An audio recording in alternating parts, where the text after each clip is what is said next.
Assalamualaikum warahmatullahi wabarakatuh. Jumpa kembali di channel Pak Ismail untuk belajar IPA. Kali ini kita akan mempelajari tentang bioteknologi pertanian dan peternakan.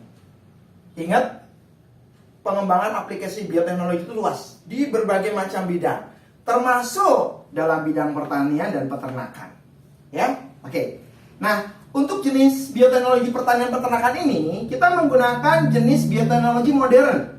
Ya, sekali lagi, bioteknologi modern dengan menggunakan teknik rekayasa genetika. Ya, yaitu dengan menggunakan mikroba, jenis-jenis bakteri atau jamur yang menghasilkan produk unggul. Ya, produk unggul melalui DNA rekombinan.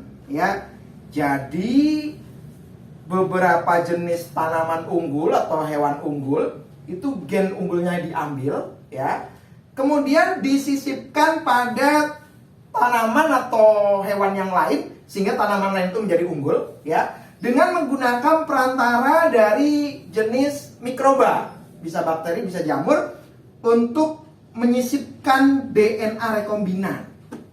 Nah, pertanyaannya, kenapa harus menggunakan penyisipan DNA-nya itu menggunakan bakteri? Karena sifat sel bakteri itu reproduksinya sangat cepat. Ya, sehingga kalau misalnya gen unggul dari suatu makhluk hidup itu kita sisipkan pada plasmid atau bungkus sel dari bakteri, ini bisa dilakukan secara cepat, ya, dan akurat seperti itu. Jadi pada bioteknologi modern rekayasa genetika, kita menggunakan bakteri itu sebagai faktor, ya, atau perantara, ya, perantara bagaimana transfer gen-gen dan DNA dari sifat unggul itu kepada gen atau sel tumbuhan atau hewan yang lain sehingga dihasilkan bibit yang unggul, ya, seperti itu. Oke, nah di sini aplikasinya sebenarnya ini sangat luas, banyak sekali, dan tidak mungkin Bapak bahas secara detail di sini. Ya, Bapak hanya memberikan contoh-contoh jenis mikroba yang biasa digunakan dalam bidang produk bioteknologi pertanian dan peternakan. Contohnya apa? Yang pertama, tanaman budidaya tahan penyakit. Ya, kadang beberapa tanaman bisa terserang penyakit, ya. Kadang layu, kadang busuk, kadang bagaimana, begitu ya. Nah, kita bisa menciptakan jenis tanaman yang unggul dengan penyakit itu, ya, melalui DNA rekombinan dari tanaman unggul, ya, kemudian menggunakan plasmid dari bakteri Agrobacterium tumefaciens, ya, seperti itu.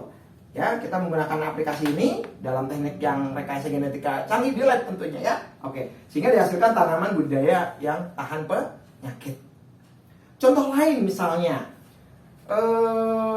tanaman padi yang kaya dengan vitamin A atau zat besi.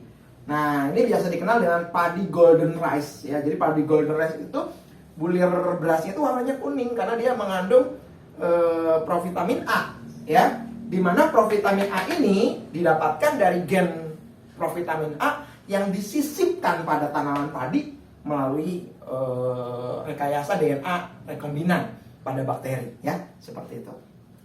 Contoh lain dalam bidang peternakan misalnya, sapi unggul dengan produksi susu yang baik, ya, itu dengan menyisipkan jenis hormon BST, bovine somatotropin. Nah, teknik membuat BST inilah, ya, yang menggunakan rekayasa genetika, ya, menggunakan plasmid dari bakteri tertentu, ya, seperti itu. Kemudian contoh lain misalnya, sapi yang tahan penyakit mastitis atau pembengkakan kelenjar susu, ya.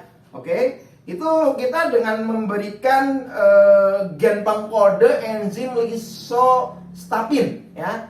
Jadi enzim ini kalau disuntikkan ke sapi itu memberikan kekebalan kepada sapi, ya, sehingga bebas dari penyakit mastitis. Nah, pembuatan enzim lisostapinnya ini itu didapatkan dari rekayasa genetika pada bakteri Staphylococcus simulans, ya, seperti itu. Jadi dengan teknik aplikasi biologi ini kita bisa merekayasa genetika, menyisipkan DNA gen tertentu melalui vektor plasmid tadi kepada makhluk hidup, entah itu tumbuhan atau hewan yang kita inginkan, sehingga menjadi produk yang unggul seperti itu. Ya, paham ya anak-anak, ya? Itu saja dari Pak Ismail, mudah-mudahan bisa dimengerti dengan baik. Salam sehat selalu. Wassalamualaikum warahmatullahi wabarakatuh.